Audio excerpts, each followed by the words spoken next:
Hey fight fans, welcome back to the Fight Book. This is the Indian accent guy, and today we really have massive updates from the fight world. Today we have Volkanovski versus Yair Rodriguez update, JDM versus Islam Makhachev in October and November, Jones versus Aspinall in December, Topuria's next opponent, Nassourdine Imavov at UFC Paris headliner, Alex Pereira breaking silence, O'Malley's new approach to get his belt back, and the retirement of a boxing lightweight champion. So without wasting any time, let's start the video.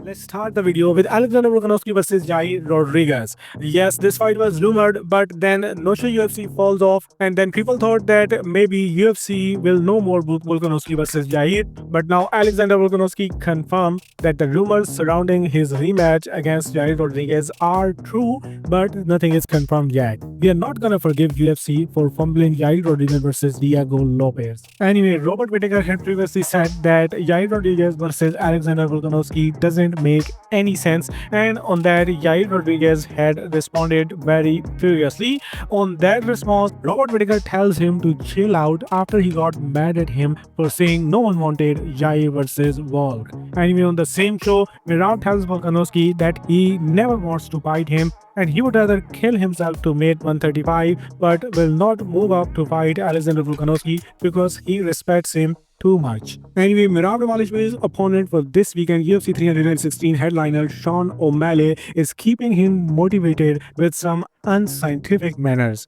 He told a story earlier this week on his podcast of how alls have played a significant role when it comes up to his career, and even admitted before the last matchup with Merab, a dead all appeared in his driveway, leading him to believe it was a bad omen for the fight. Going off of this, O'Malley said a white owl appeared in his tree back at his home right before he left for the UFC 316 fight week ahead of the rematch with UFC bantamweight champion Merab Dvalishvili.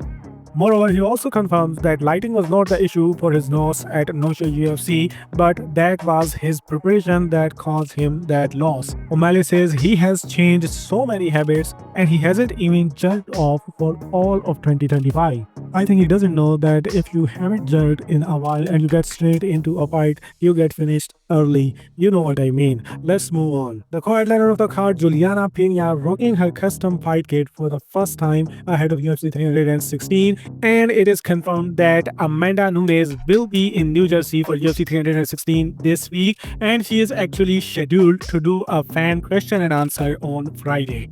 It basically confirms that she really is intended to fight the winner of Juliana Pena versus Kayla Harrison. Next, from the same card, Kevin Holland had said in Media Day that it was cool to see Bilal lose the belt. Bilal responded to him and they go back and forth. Shout out to anybody who's ever successfully gotten a UFC belt. Props to you. Now let's move on to Ilia Topuria, who was asked that who he would like to fight next after Oliveira, Arman Salukian or Paddy Pimblett. And Ilia Topuria answers that whoever it will be, the result for everyone will be the same. Talking about Islam, his next opponent Jack Della Maddalena believes that Islam Makhachev fight will happen later this year in October or November. JDM says after the cancellation of Noche UFC pay-per-view, he thinks their fight is most likely to happen in Las Vegas in October. Anyway, the former light heavyweight champion Alex Pereira also breaks silence on the accusations of that he do not want to fight Magomed Ankalaev again. Pereira says that he took some time off to recover, but he will be back soon. Moreover, number 1 ranked middleweight contender Nassourdine Imavov also confirms that he plans to fight at UFC Paris headliner in September if nobody pulls out from the main event of UFC 319, because he is the backup of that fight between Khamzat Chimaev and Dricus du Plessis.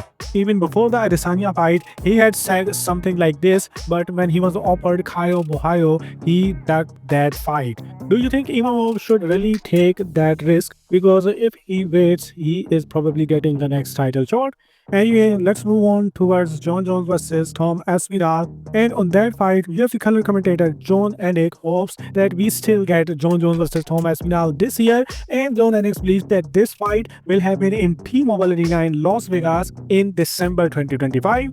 The last time when he had guessed the wrong main event of a card was UFC 300 headliner, when he had said that he thinks Justin Gaethje versus Max Holloway for the BMF belt is going to headline UFC 300 card. Let's see if he got it this time, or this time again he is going to be proved wrong.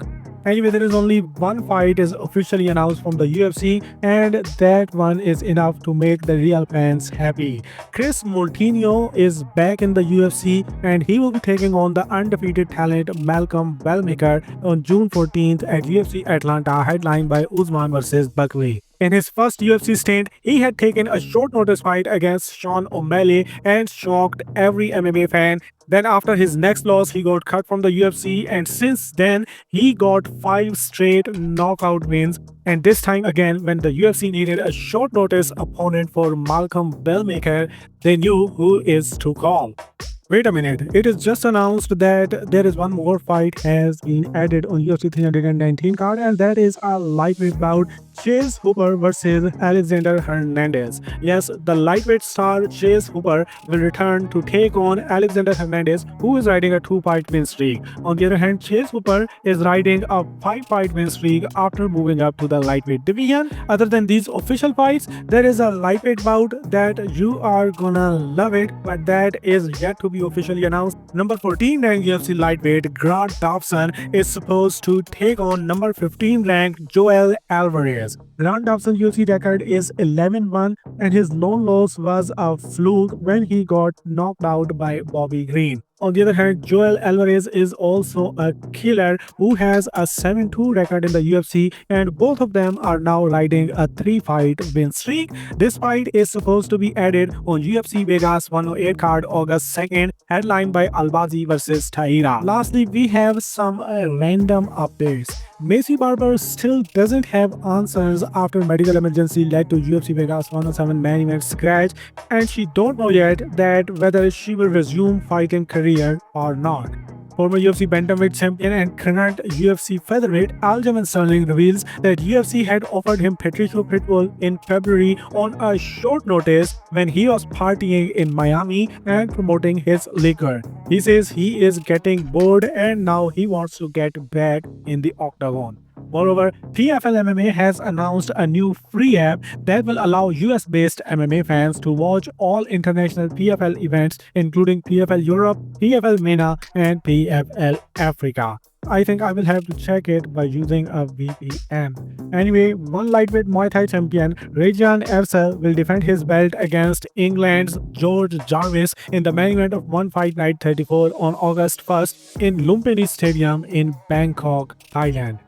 And now the last news today, current IBF lightweight champion Vasily Lomachenko has officially retired from boxing at 37-year-old. The Ukrainian icon had an incredible amateur record of 396 wins with only one loss, winning 2 Olympic gold medals before turning pro. He went on to become a world champion in 3 different weight classes and was widely regarded as one of the best pound-for-pound fighters in the sport. Although 18-3 record does not look good on paper, Vasily Lomachenko went out in style, winning the IBF lightweight world title with an 11th round stoppage over George Khamzat Jr. last May.